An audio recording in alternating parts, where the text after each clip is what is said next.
in Germany, at a synagogue in Germany. Oh, yeah. I saw that. Jiminy Christmas. He couldn't get in. All these odd. They couldn't get in, so they just shot people outside. Of course, he wanted to shoot Jewish people, but he just shot people. That's nuts. I guess there was more than one of them that was supposed to be doing this stuff. Anyway. There we go. Okay. So we're going to talk about serial killers and mass murderers today and how we identify them. Behavioral scientists and police use criminal profiling to narrow criminal investigations to suspects who possess certain behavioral and personality features that were revealed by the way the crime was committed. Unfortunately, the smartest people in the world do not become policemen. That's just the way it works. So a lot of times the police will get something in their mind, and it's very difficult to get it out of their minds. And for this reason, if they find a suspect, a lot of times they stop looking. Well, how in the world do they find a suspect? Well, usually somebody says, you know, I'll bet you this guy is 7 feet tall. And the other guy will go, yeah, he's 7 feet tall, and he must be right-handed because the blow came from the right. So they'll profile these guys. And then somebody else will say, you know, I think this guy probably hates his mother because look what he did to this woman. And so then they put all this together, and they're looking for a 7-foot right-handed mother hater. And that's the way it works. But unfortunately, of course, it could be somebody that's 5'6" standing on a chair that hit the person. So the profiler, this is how they profile. Profilers typically must have experience as a criminal investigator. They have to be a police officer first. Don McDonald was a police officer in Wabash, Indiana. And she came out here to work a couple of years ago. She was going to work, she's a social worker now, and she had been a criminal investigator. And of course, profiling was one of her things. Wabash, Indiana, if you know anything about Wabash, Indiana, which I'm sure neither of you do, but if you knew anything about Wabash, Indiana, it's not a very big place, so it wasn't that hard to profile people.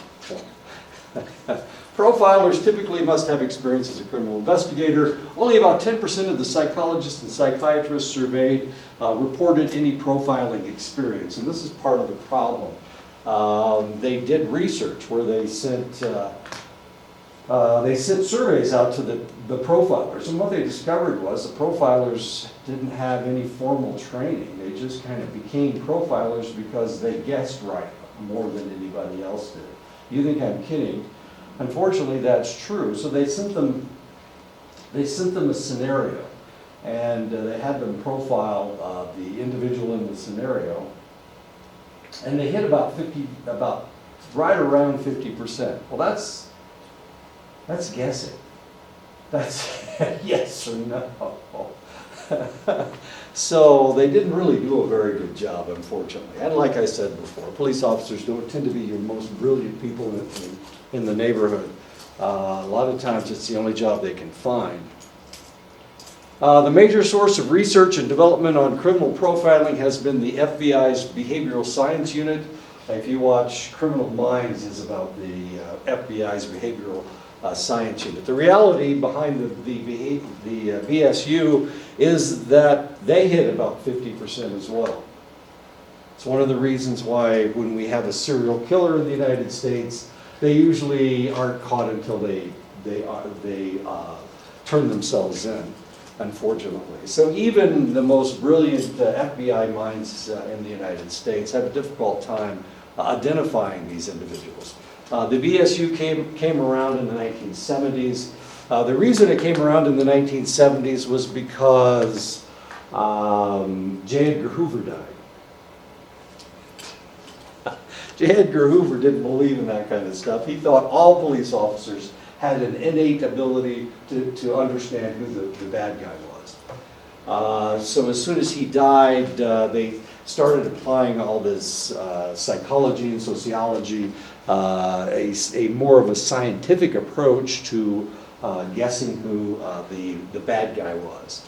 That happened in the 1970s. The other thing that happened in the 1970s was that we were in Vietnam. Well, we'd been in Vietnam since 1963. The anti-war movement was taking place, and the president, Richard Nixon, wanted to figure out who these kids were so that they could arrest all their leaders. So he started what he referred to as a blacklist. Strangely, I'm on that blacklist, as weird as that is. And it's really screwed up a lot of strange things. I joined the military later on, and that was okay. I was okay in the military. But really strange things keep happening to me. Social Security loses my Social Security number. Federal organizations lose things that are mine.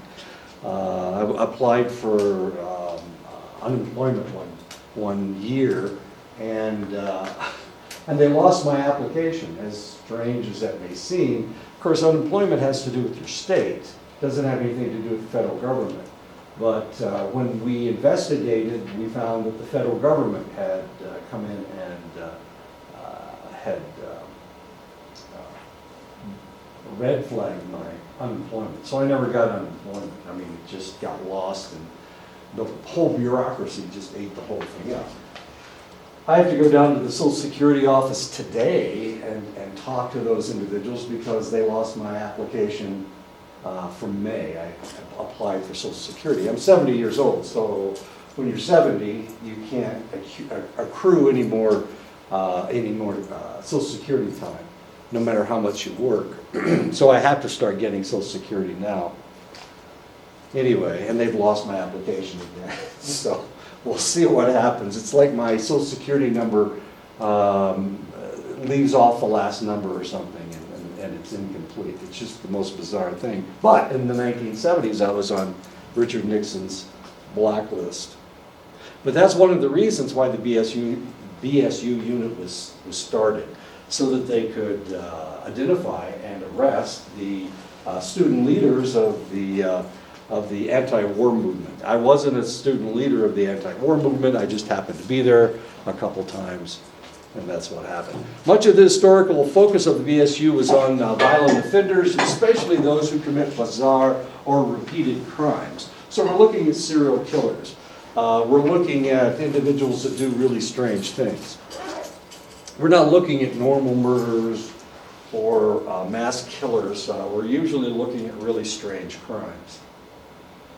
Profilers have interviewed those who have committed a specific type of offense in order to learn how they select and approach their victims, how they react to their crimes, what demographic or family characteristics they share, and what personality features might predominate among them, as weird as that is. These are not Americans, these are Russians.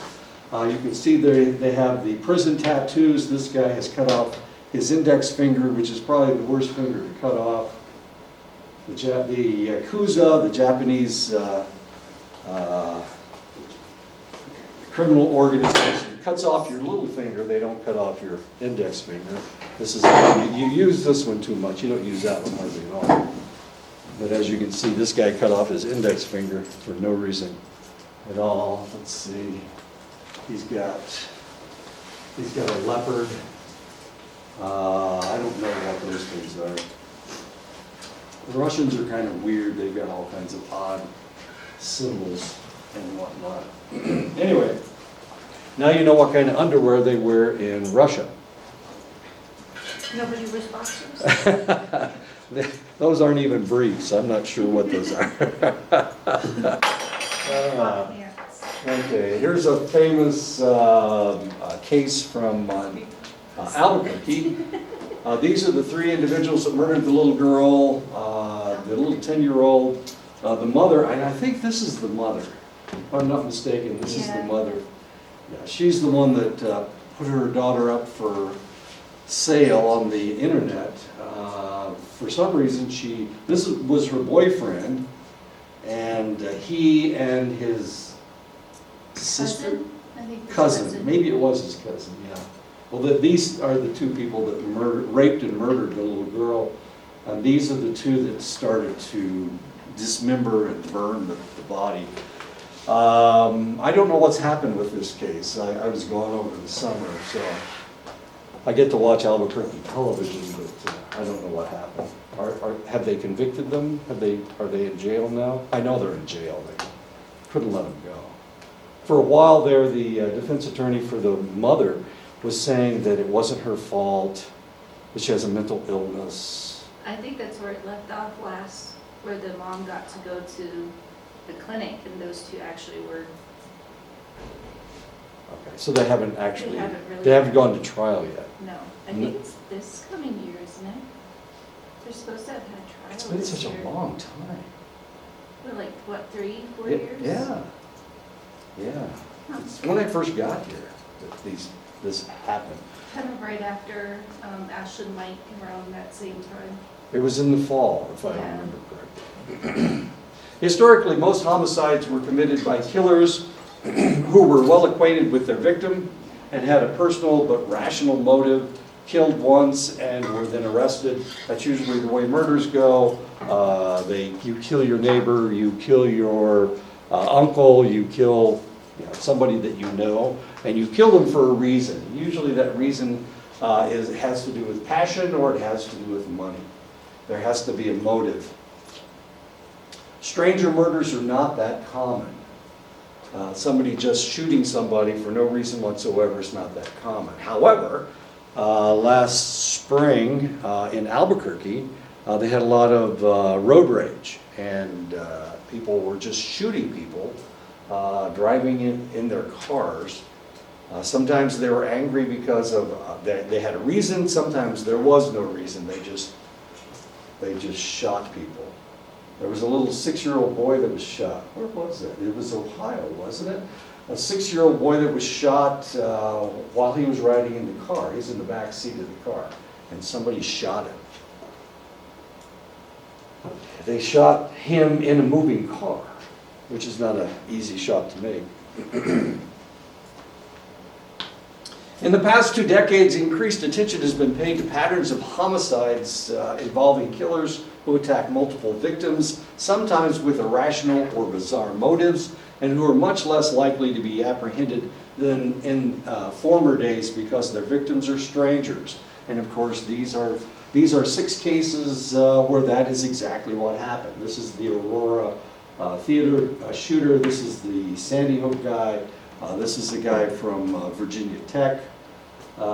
This is the guy that shot Gabby Giffords, is that her name? The lady, the congresswoman in Tucson. I'm not sure who the other 2 guys are. Anyway, this guy killed 24 children and 2 teachers. And this guy just started blasting away, killed 37 people in at Virginia Tech. And this guy had a drum of 100 rounds, and he killed, what, 12 or 17, something like that, and wounded 50 or something. Just an amazing number. This is the guy that shot up the Northern Illinois, the school. Went into a classroom and just started blasting away. Then he shot himself. He killed himself. Multiple homicides is defined by Fox and Levin in 1998 as the slaying of 4 or more victims simultaneously or sequentially by one or a few individuals. 2 types of multiple homicides have been identified: mass murderers, of course, and serial killers. The mass murderer kills 4 or more victims in one location during a few minutes to several hours. We've had a bunch of these lately. We had one in El Paso, we had one in Odessa, we had one, and the guy in Odessa started out in Midland. He was fired from his job, grabbed a pistol, he shot a postal worker, shot and killed a postal worker, jumped in her truck and took off and headed to Odessa. Odessa's about 12 miles away. and shot people along the way. And when he was in Odessa, of course, he's blasting away. The police are following him. They can't run him off the road. Eventually, they did catch him, and they did knock over his van, and that's how they caught him. But he's just blasting away with his pistol. Wasn't there one over the weekend? Where, Kansas? Yeah. There were two of them. It was a bar in Yeah. Kansas City. Yeah. Yeah, it was a Mexican bar. And two individuals, which is weird because the two individuals that did the shooting were actually not white. Most mass killers are white. Mass murderers, as you can plainly see from this picture, we've got everybody's white except this guy right here. And he's Korean. And whoops, those guys are all white. And this guy's white. But the shooting this weekend, there were two of them. Have they caught the second guy yet? Oh, jeez. Shot and killed 4 people. They kicked one of them out of the bar. And he's the one that they shot and killed, I think. Or did they just capture him? I can't remember. Anyway, he killed four patrons of a Mexican bar in Kansas City. I saw somewhere that Jody Arias is going back to court. Oh, really? Yeah. Oh, wow. Okay. Mass murders remain relatively rare, or they did, except now it seems like it's relatively commonplace. And sometimes you invite your friends to come along and blast away. I guess that's what happened over the weekend. They wounded 12 and killed 4, something like that. Yeah. It is estimated that about 2 mass murders were committed every month in the United States in the 1990s, resulting in the deaths of 100 victims annually. The number's a lot higher now, especially after Las Vegas last year, where the guy killed 57. We had that one weekend where they had the shooting in El Paso, where 26 people were shot or were killed. Then they had the shooting in Dayton, and the guy only opened fire for like 36 seconds and killed 9 people, including his sister, as odd as that may seem. So the numbers are increasing. The mass murders in the United States are increasing. Although most mass murderers are not severely mentally ill, they do tend to harbor strong feelings of resentment and are often motivated by revenge against their victims. This is the individual that shot up Sandy Hook. He was autistic, I believe that was his diagnosis. But you couldn't tell he was autistic by looking at his eyes. Normally autistic people won't look you in the face. They cannot read faces, but this guy seemed to keep his eyes open all the time. Whoops, I went the wrong direction. Yeah, he seemed to always have his eyes open. The first person he killed, I guess he killed 27, because he killed 26 at Sandy Hook, and he shot and killed his mother before he went to Sandy Hook. And the only thing that stopped him, he committed suicide. That's him right there. In almost 80% of the mass murders, the assailant knew the victims. This is the shooter at the Aurora Theater. He's the one that had body armor on and went in during a Batman movie, the premiere of Batman Returns or one of the Batman movies anyway. And for some reason, he dyed his hair, he dyed his hair orange. Yeah, that's right after, so he looked like the Joker, I guess. I don't know. Who has orange hair of the Batman series? Anyway, he dyed his hair orange. And went in, everybody thought he was just a patron, somebody that was dressing up for the movie.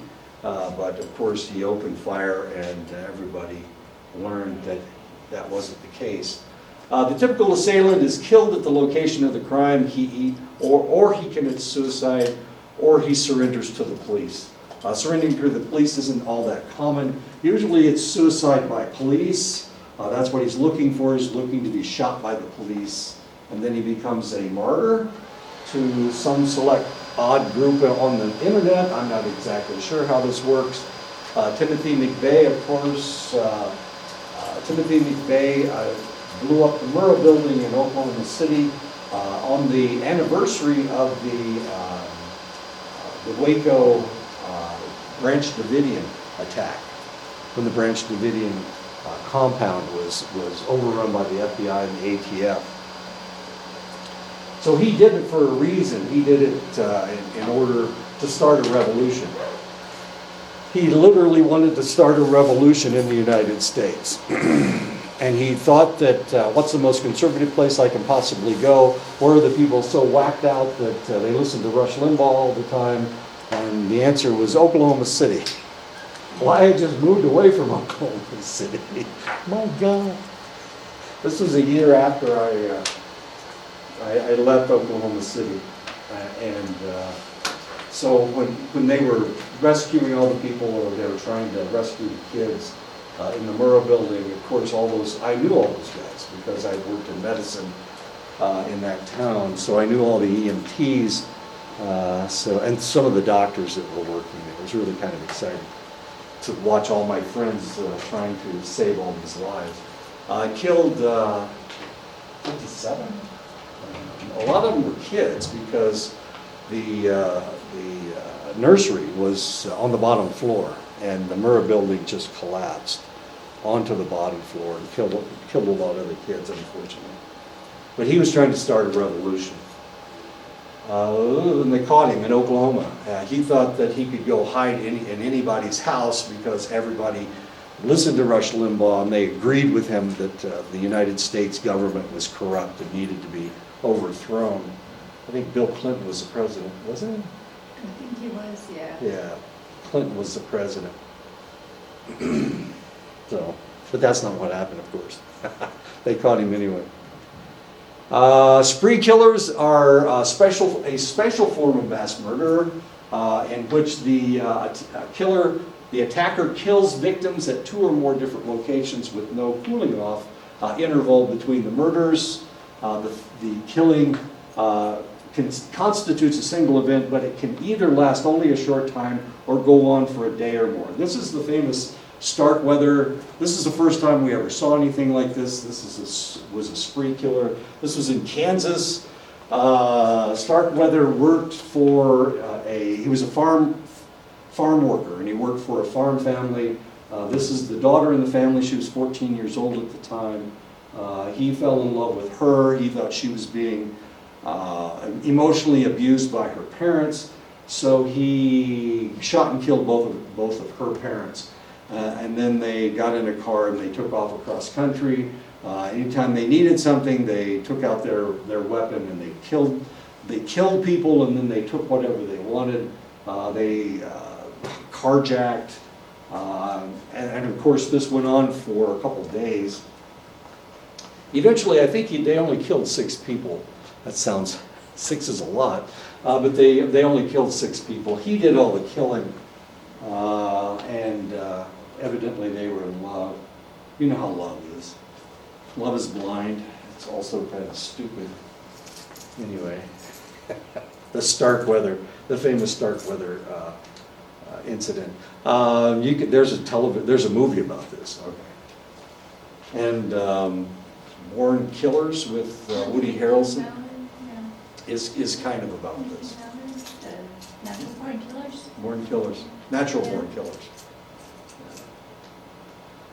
That's a horrible movie. He just blasts everybody with a shotgun. Which is an interesting way to kill people because it makes a really big hole. It just blows, it's like blowing people up. This is Richard Ramirez. He was known as the Night Stalker. They caught him because of his bad breath. He had bad teeth.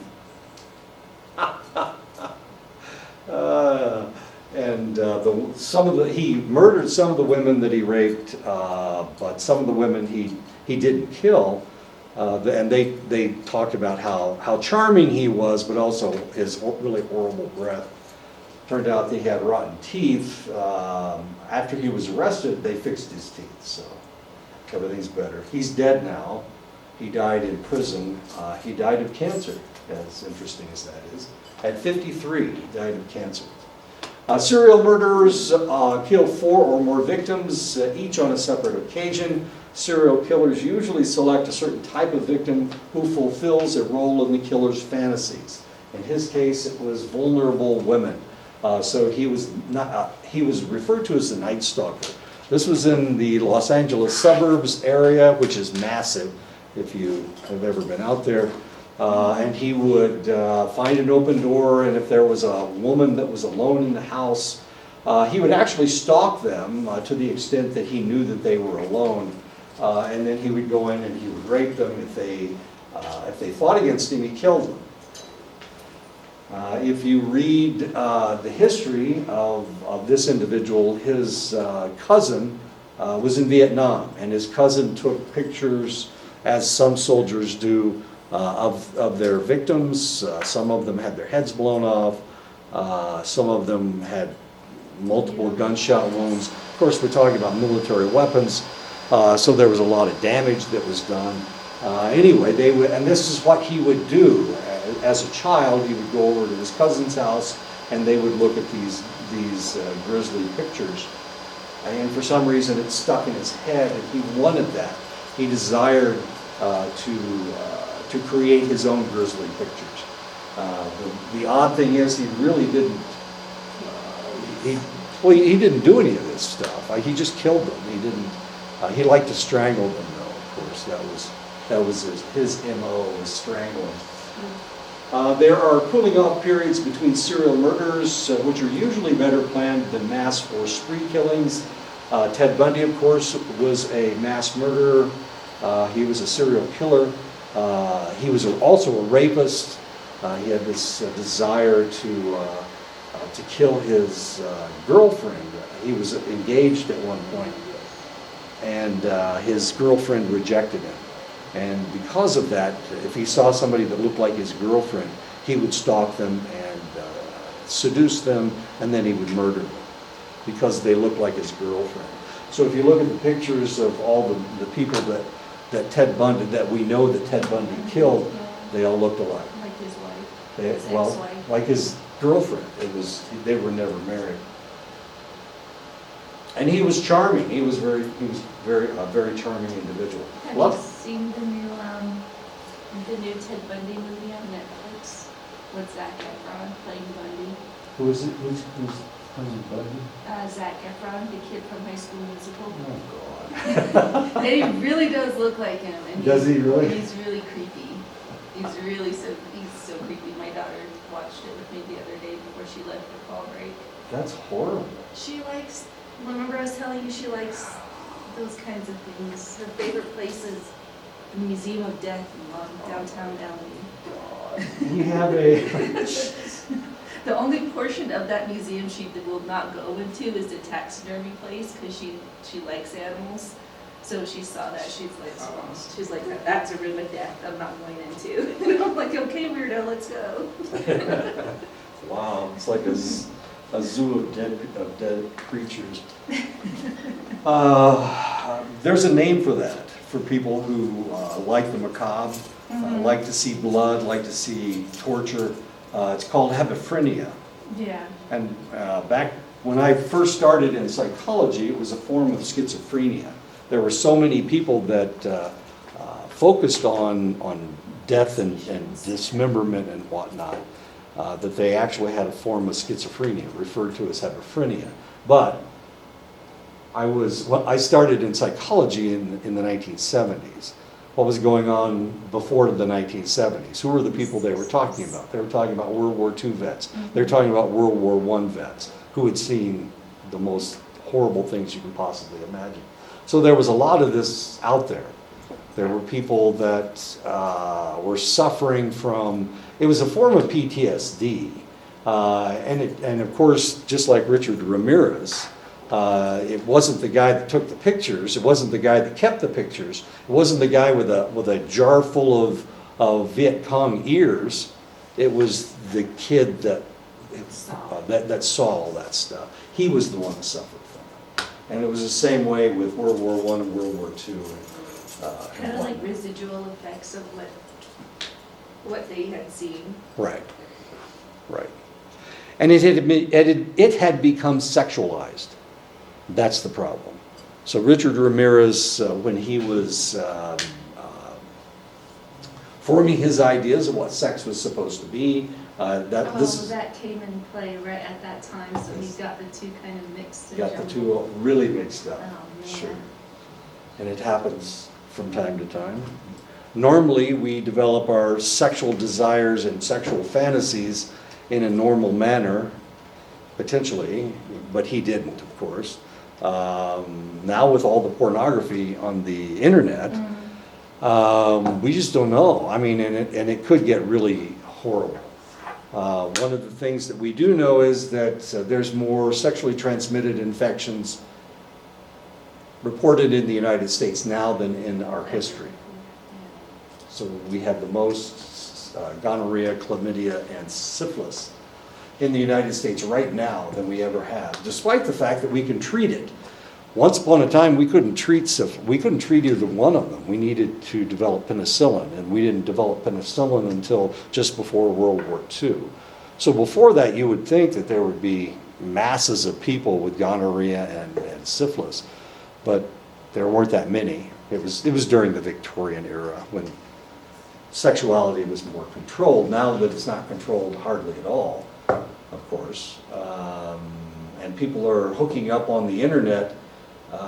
They are learning about each other without even knowing who that other person is.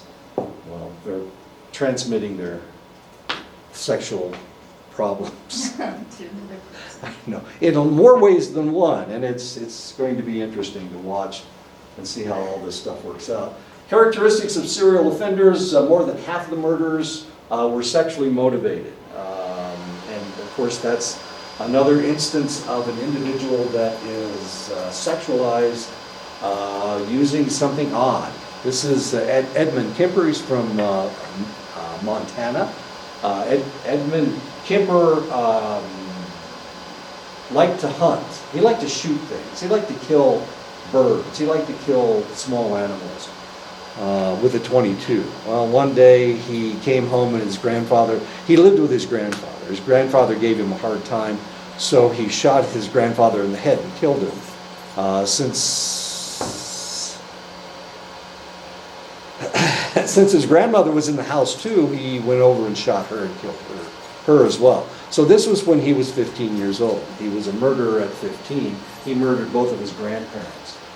They released him from juvenile custody when he was 21 years old. The reason he was living with his grandparents was because his mother was liked to have a good time, and she didn't like to take care of Edmund. The interesting thing about Edmund, he was 6'9". He was really tall. He was Isn't in Montana? I don't know. I'm sorry. I was like, who isn't 6 foot in Montana? Well, yeah, you're right. The buffalo hunters up there are really Everyone's tall. above 6 foot tall. But he's not native. He's just a strange, tall, white guy. Anyway, so he hunts down his mother, and he starts living with his mother, and she's taking care of him. She does everything for him. He doesn't have a job. And one night he decides he's going to kill her, and he murders her, and he decapitates her. And for the rest of his time, he kept her head under his bed, and he would have sex with his mother's head. As weird as that is. Okay, so Edmund decided, oh geez, things are getting too hot here in Montana. I think I'll move to California. So he drives down to California. Of course, he's got his mother's head in the back seat. He's in San Francisco. He grabs a young lady, and he's going to take her out and rape her. He assaults her, but she runs away. She's able to get away. I mean, it's really hard to miss a 6'9" guy, 6'9" white guy. So they start chasing him, and they catch him. And of course, there's this horrible smell coming from the back seat, and it turns out to be his mother's head. And they found the rest of her body, but they hadn't found her head yet. Anyway, so that's how Edmund Kemper was caught. Don't worry, he was executed in California. This is before they decided to do away with the death penalty in California. Anyway, oddly enough, these types of sexually motivated murders like to have hands-on methods of murder, strangulation, a lot of torture. They tend to torture their victims. Rather than, they don't shoot them because that's too impersonal. Sometimes they'll stab them, but usually they torture them before they kill them.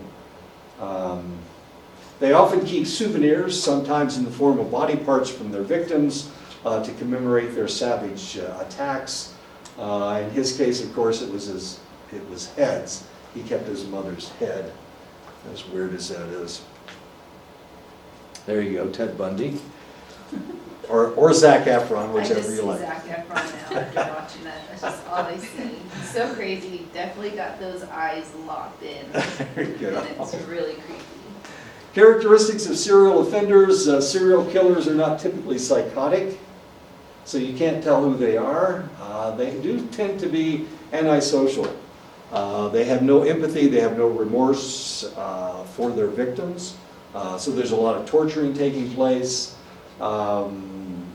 They like to hear their victims cry. They like to hear their victims plead for their lives. That's how they get their jollies.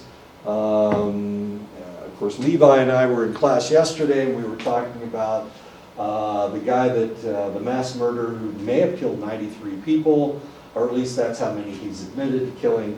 And they said that he was a rapist, and that irritated him. He didn't want to be he didn't want to be identified as a rapist. He was a killer. He enjoyed killing women. So he would get them in a compromising position, and then he would strangle them to death. That was the way he killed them. And he would describe this. He was a very intelligent individual, had no empathy, had no remorse, individual suffering from antisocial personality disorder, but he would strangle them and kill them. That's how he did it. And that's what he enjoyed. And that's what he talked about when he was being interviewed and he was disclosing all of these individuals that he had murdered. He was talking about when their life was choked out of them. He wanted to feel that. And that's what he enjoyed. That was his sexual pleasure. He didn't rape anybody. He wasn't a rapist. He was a murderer. And he hated being called a rapist to the extent that it really upset him, and he would start yelling at people if they called him a rapist. Serial killers often revel in the publicity that their crimes receive. So they really enjoy that stuff. This is Dennis Rader. He's also known as the BTK killer. What is it? Bludgeon, torture, and kill, I think. He murdered 10 people over a 30-year period in and around Wichita, Kansas.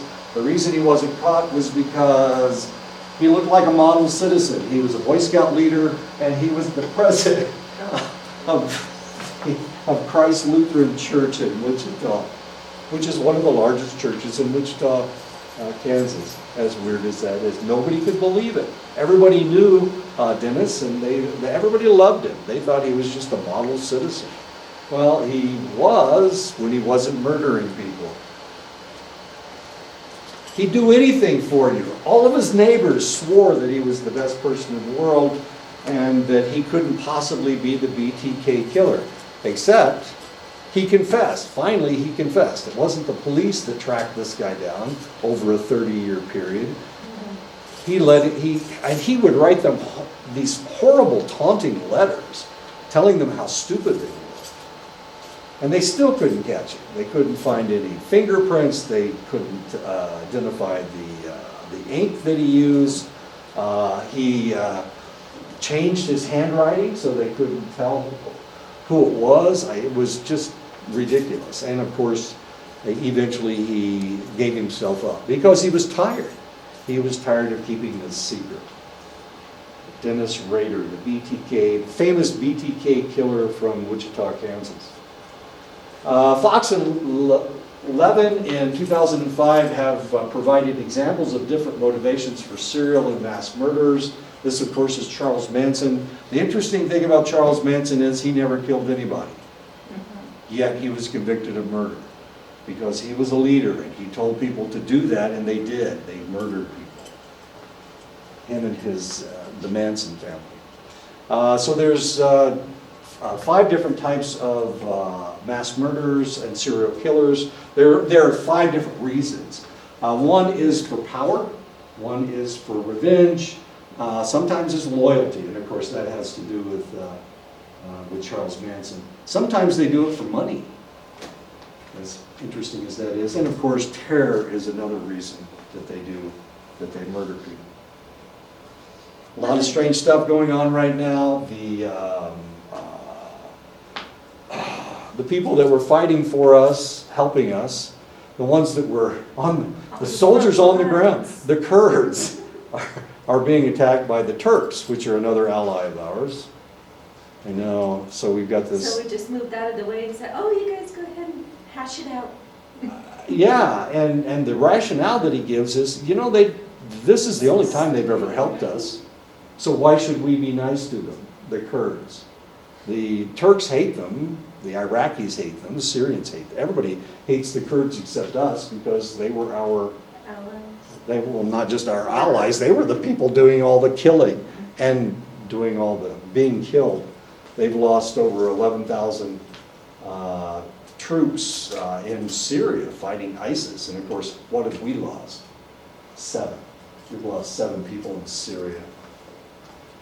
And they lost 11,000 because they were the ones doing our fighting, and now he just stepped right out of the way.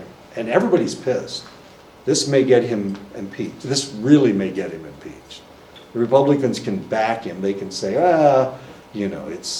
he may be an asshole, but he's our asshole, so we're not going to impeach him. But this is something that is going to be hard for them to rationalize.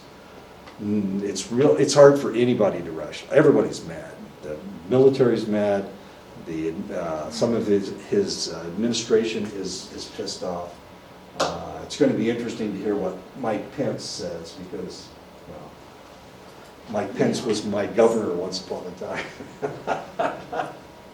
Okay, power. Serial killer inspired by sadistic fantasies. A man tortures and kills a series of strangers to satisfy his need for control and dominance. And that's why a serial killer would murder for power.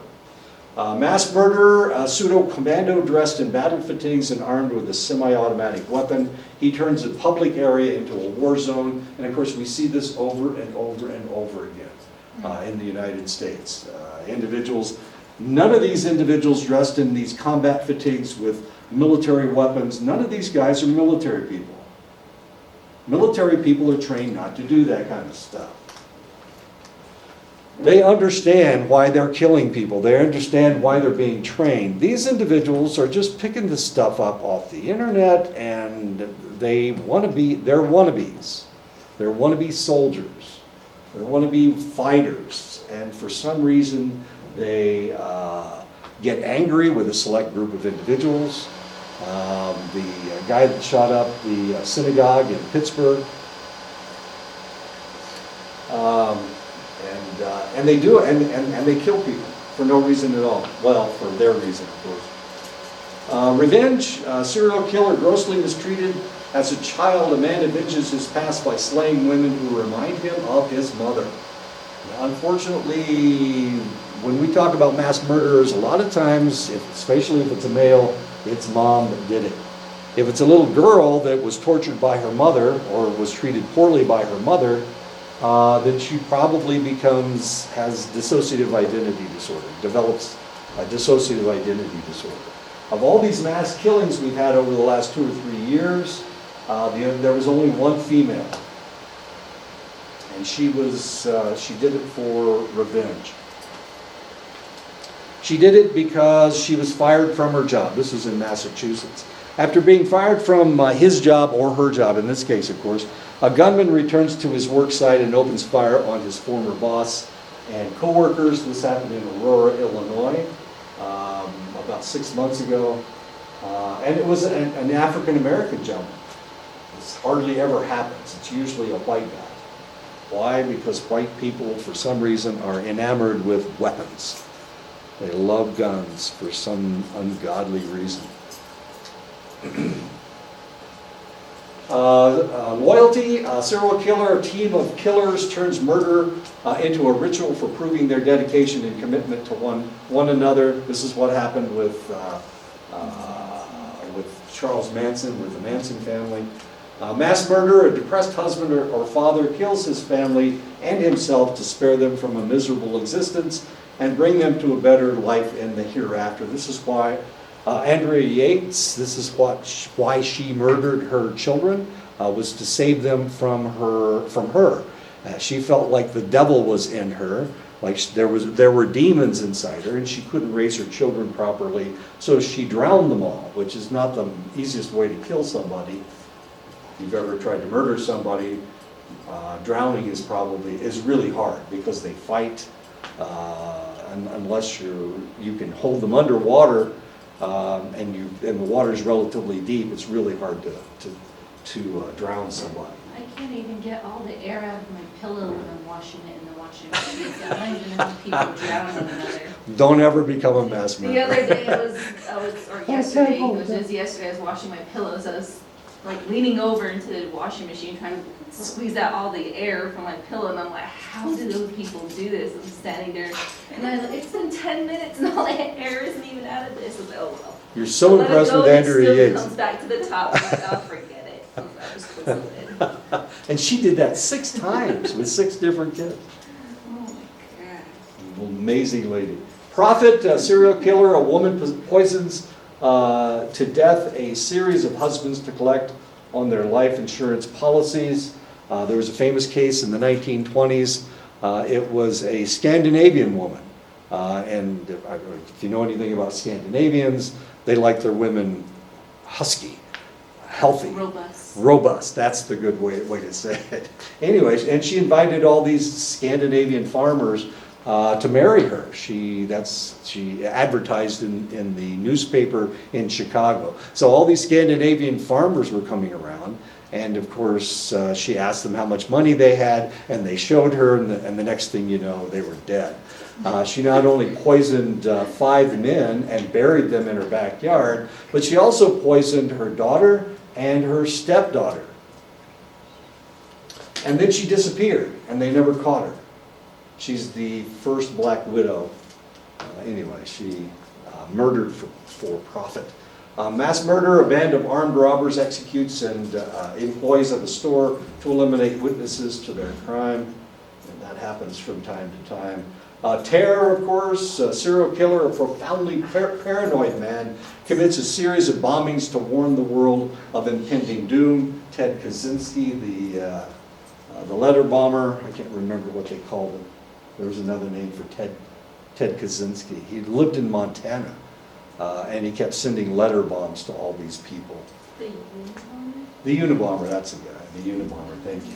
Mass murder, a group of anti-government extremists blows up a train to send a political message. This hasn't really happened in the United States, but it has happened in Europe. They blew up buses, they blew up the subway. There have been plans to destroy the subway in New York City, to destroy the subway, and of course it hasn't come to fruition yet. But of course, 9/11, they flew the airplanes into the World Trade Center and destroyed the World Trade Center and into the Pentagon. Steps involved in criminal profiling. Profiling inputs. First thing the profiler does is collect all the information available about the crime. When we say all the information, we're talking about anything in the crime scene area. Some of these things may be ritualized, and that's one of the reasons why they accumulate all of the information that they possibly can. How did they position the victim? What did they do to the victim? Did they cut the victim in any way? Did they torture the victim? Was it in a specific area? Was it between trees? Was it in an open area in a woods? Was it in a wooded area in a woods? All of these things could be ritualized, could become the way that he wanted to murder people. There was a mass murder in Washington State, the Green River killer. He would take his victims, who were usually prostitutes, and he would murder them in a specific way in a specific location. And then he would hide the victims' bodies, and he would go back and he would have sex with the cadavers over an extended period of time until, of course, they had liquefied. I mean, if you understand how cadavers. Don't worry about it. Dead bodies eventually decompose to the extent that they're hardly, you can hardly tell what they are. That's the first part, is collecting all the information. The second part is decision processing models. The profiler organizes what he gets. Usually, and this is the sad part, if they think that they have a serial killer, a lot of times they will accumulate the information until there's 3 or 4 different murders. They put them together, and now we can catch the guy, unfortunately. It would be nice if they could catch him after the first murder, but that's not the way it usually works. They need to see multiple crime scenes in order to tell what's going on. That's one of the ways that they caught, I can't remember his name. His name may have been Ramirez, the guy that killed the 93 women. All of his crime scenes were almost identical. He murdered them all in a similar manner. He left them all in a similar way. And that's how they kind of put everything together. He murdered somebody in Odessa, Texas, and the Texas Ranger recognized the fact that there were other cold cases around the United States that nobody had identified, but they were very similar cases. They looked like it might have been the same guy, and that's when they discovered him. Because he murdered 3 women in San Diego, that's when he was caught. And the reason he was caught was because he was in his 70s by this time, and he couldn't move very well, so that's how they caught him, was the fact he couldn't run away like he used to. Anyway, they caught him, and those 3 cases were so similar to the case in Odessa, cases in Tennessee, he murdered 5 women in Cincinnati, and all these cases are very, very similar. So they decided that they would interview him and see if they could get him to confess. And eventually the Texas Ranger was able to get him to confess. Crime assessment is the third step. On the basis of findings in step 2, the profiler attempts to reconstruct the behavior of the offender and the victim. The victim is just as important as the offender. What is the victim like? Why is he targeting this select individual? So they look into the victim just as deeply as they look into the offender. The victim, they know who the victim is. This reminds me of that show, The Mentalist. Is that what he does? Basically, the main character is basically trying to follow the serial killer that killed his family. And he's like so good at what he does that he doesn't leave no clues except. He uses the victim's blood to make like a smiley face. A smiley? Yeah. It's pretty crazy. Like, it goes on for a while, and the serial killer is actually like super well connected. Like, he's got all these people, like connections inside the different like police. Sure. Yeah, like he had people that were in the police stations and also like FBI agents and CIA agents, and like he was super well connected. Gee, kind of like Jeffrey Epstein. Yeah. Got away with statutory rape over decades because he was wealthy.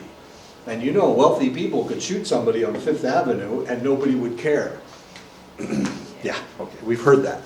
Somebody said that. Who was it? Oh yeah, Donald Trump. It was like Free Wilson.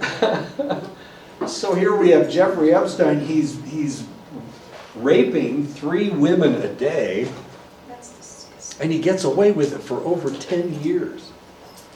Not women, girls. These are underage females. Not in one location, in several locations. He does it in Miami, he does it in New York City, he does it on his private island in the Bahamas because of his money. Brutal facial injuries point to a killer who knew their victim.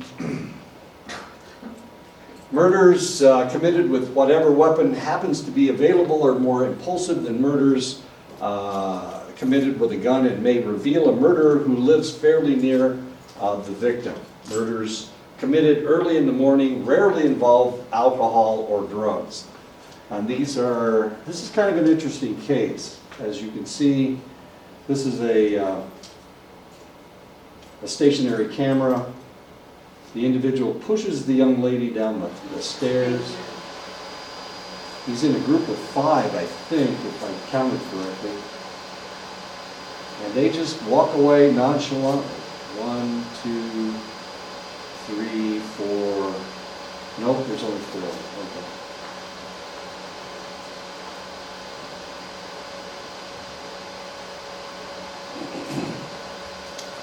Why did he kick her down the stairs?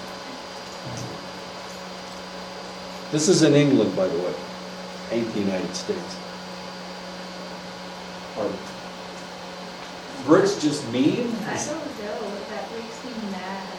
I'm one of those people that, like, if I get struck, I will definitely strike back right then and there. I don't care if I've got a limb hanging off. Well, in her case, I'm not exactly sure what's happened to her. You can see her rubbing her knee.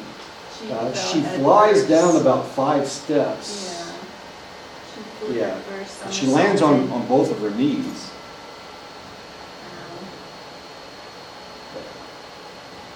She's, Did they take her wallet or her phone? no, that has something to do with him. Some. He dropped something. See, Oh, it flies out of his pocket.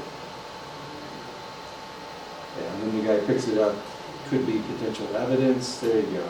I mean, the guys are all dressed the same, so it looks like they run in the same crew, the same. Right, clique. and they were planning on this happening. They all just had the other direction. Yeah. I mean, maybe they're saying something to her. She's she's An attorney of some sort. Pakistan. She's from Okay. Pakistan. Okay. Some of the English don't like the people from Pakistan and Afghanistan. They have negative terms for them, and they followed her. They stalked her because they know where she is, and they come right in behind her on the steps. All 4 of them. And he gives her a shot. Okay, so there are rules.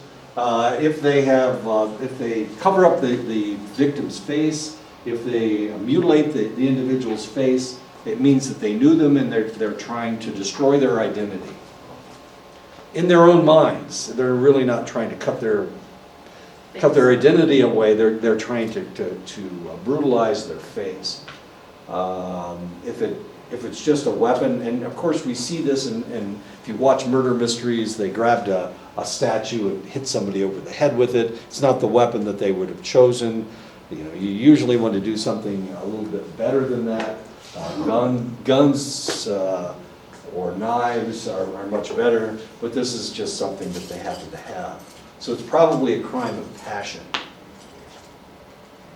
If a murder happens early in the morning, of course, it is probably premeditated, because usually it takes all day to get pissed off enough to want to kill somebody. So if you've killed somebody in the morning, it means you were thinking about it all night long and you were able to kill them in the morning.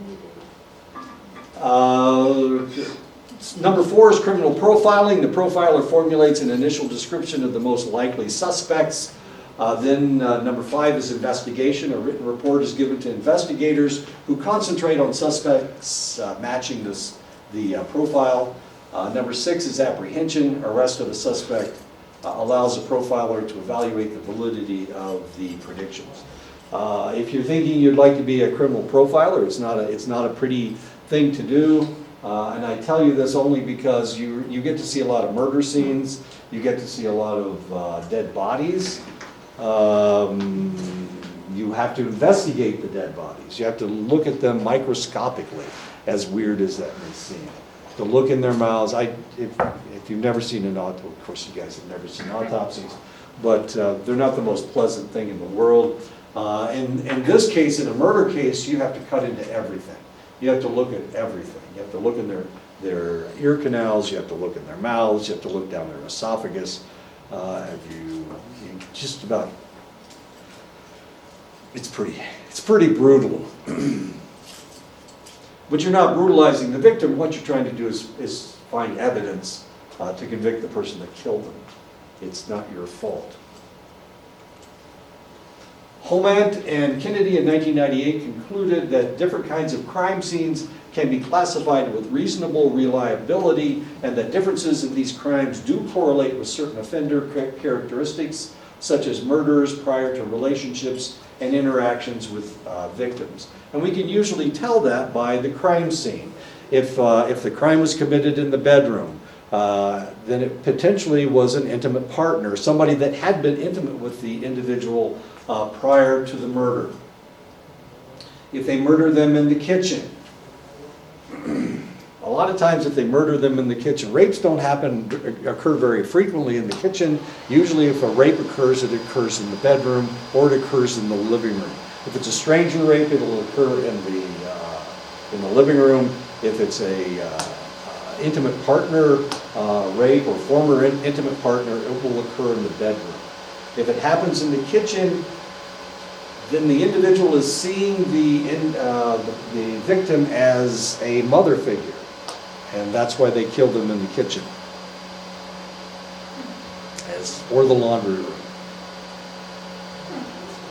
Does that make sense? I know, it makes too much sense. Who thinks of this stuff? Freud. Yeah. Well, unfortunately, it's not. Freud and Bernays with their eggs and bacon.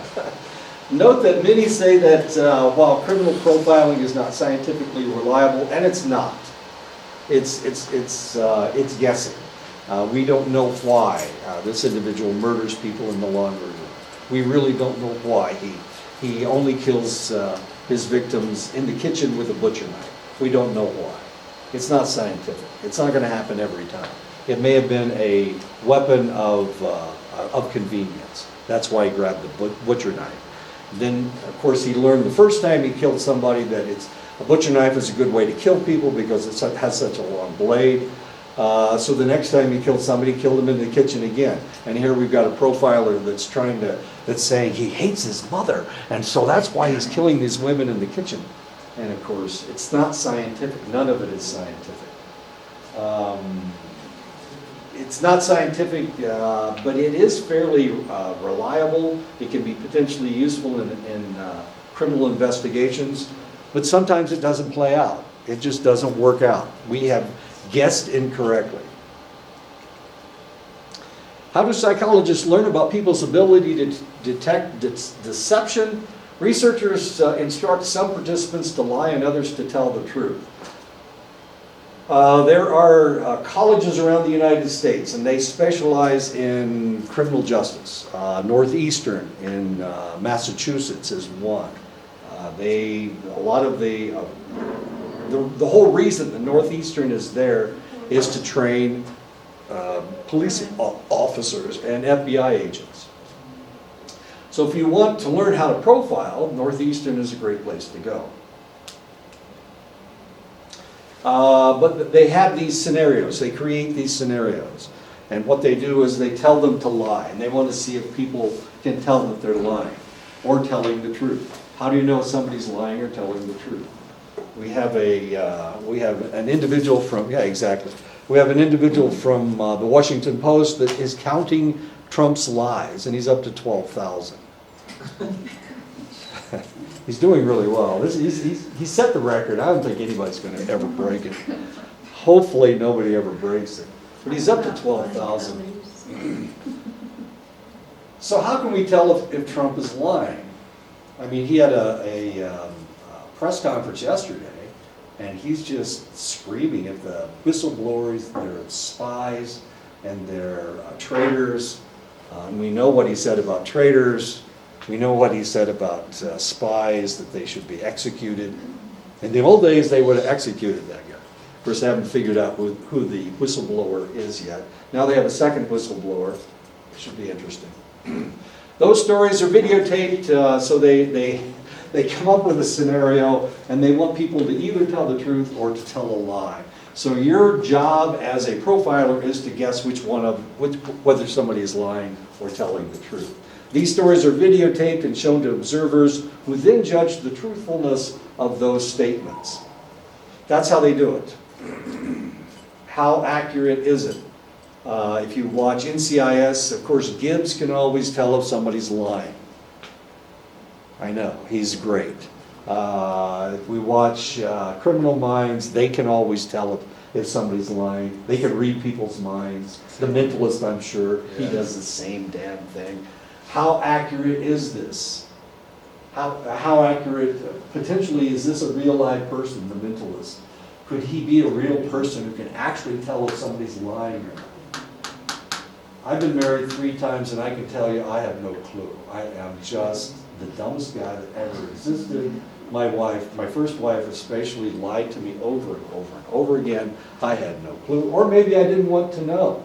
But the reality is, maybe we don't want to know. Maybe we don't want to be accurate. Maybe we want people to tell the truth. Ignorance is bliss. So if it's a significant other, and you want to stay with them or not, it's going to go right over your head. You're going to miss it every time. How accurately can people detect deception? Bonded to Apollo in 2006, using this scenario thing, determined that people are correct only about 54% of the time. Well, you should be correct about 50% of the time if you're just guessing. And here, the professionals were only able to do it 54% of the time. People generally have a truth bias. This is the problem. This is why you can't tell if your spouse is lying to you. Because you have a truth bias. You want them to be telling you the truth. I know. And it goes right over your head. And they tell you a story. This is especially a problem with people who have parents that are alcoholics, or people that are married to alcoholics, which is usually they. Because alcoholics are the best liars in the world. And so are people with antisocial personality disorder. That's how Ted Bundy escaped twice. That's how Ted Bundy, 3 times. 3. Oh my God. I'm sorry, Zac Efron. Zac That's Efron. how Zac I Efron. don't remember Bundy accurately, but I remember Zac Efron. It's been 3 times. 3 times. They're charming. You want pretty people to always tell you the truth. You always root for the pretty people. We always do. We want them to be good people because we're attracted to that individual, and we don't want to be attracted to a bad guy.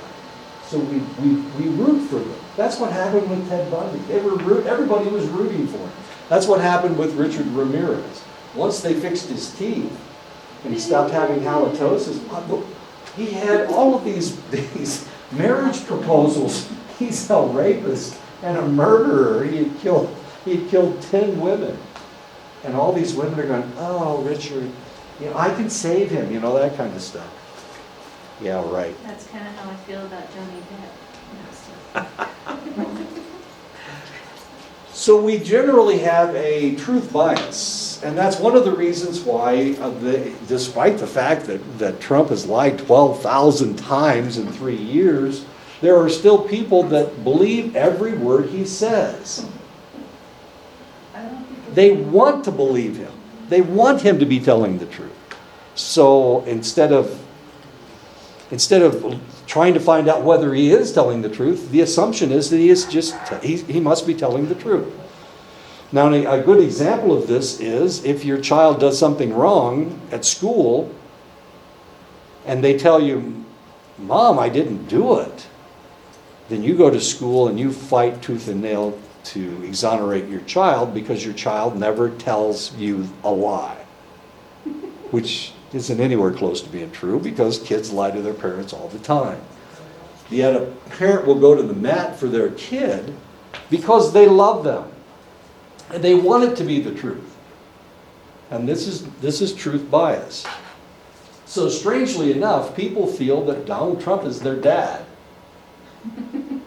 And they want him to be telling the truth. So they believe every damn thing he says.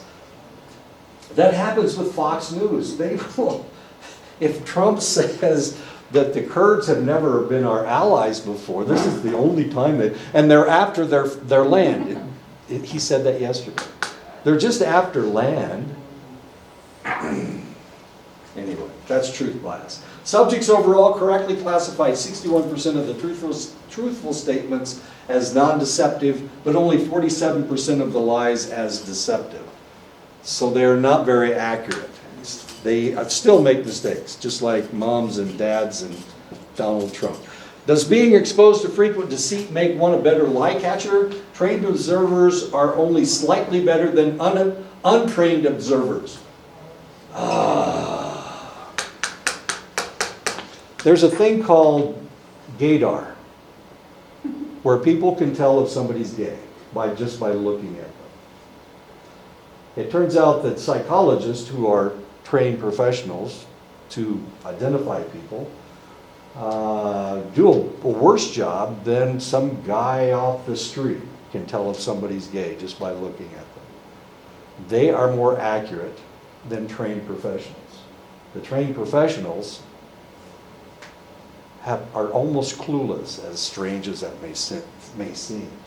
Now, I've had friends who were gay who told me that they could go into a room and tell all the gay people just by who looked at them. That's what they said. And how they looked at them. Okay. So gaydar and being able to identify a liar, we don't do a very good job at it. So the trained observers were only accurate 58%. Untrained observers, 53%, which is like 50-50. Okay, so they're just a little bit above average, as strange as that may seem. We are really bad at identifying liars. Now, why is that? What's wrong with us? Are we really that stupid? Are people really that dumb? I think we just like to give people the benefit of the doubt. The benefit of the doubt. Which people are getting the benefit of the doubt? The stinky guy? The little short ugly guy? No, we're judging those. Definitely judging those. They are obviously liars. They're obviously. All the little short ugly guys are liars. So who are we giving the benefit of the doubt to? People that we like, people that are pretty, people that we find attractive, tall people. I'm picking on tall people today. I'm picking on tall people today. Levi helped take all the chairs down, so he's a good guy today, despite the fact he's so damn tall. Okay. This is really kind of strange. The reality is that we have all these really odd prejudices. If it was somebody that was African American and you don't like African Americans, then they're the bad guys. Somebody that's Hispanic and you don't like Hispanics, they're bad guys. You're going to miss it, no matter what's going on. Maybe someone's an in-law and you don't like in-laws, so you're already automatically There you go. 12 Angry Men is about a Hispanic kid. This is in the 1950s. Hispanic kid who did or didn't kill somebody or rob somebody. I can't remember what he did. Anyway, they were going to convict him just because he was Hispanic, and they didn't like him. And they knew what those kids were like, despite the fact that they're all like that. Exactly. Okay. We need to stop, and I'll see you guys next week. I'll stop talking about pretty